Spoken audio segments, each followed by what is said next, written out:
মঙ্গলদৈত ভয়াৱহ অগ্নিকাণ্ড।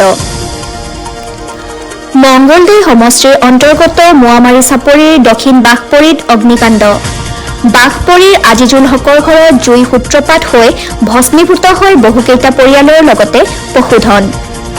কেইবাখনো অগ্নি নিৰ্বাপক বাহিনীৰ বাহনে গৈ জুই নিৰ্বাপন কৰিবলৈ সক্ষম হয়।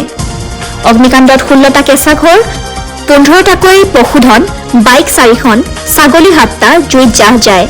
জুই সূত্ৰপাত বিজুলীৰ বাবে হয় বুলি মন্তব্য কৰে পৰিয়ালৰ লোকে।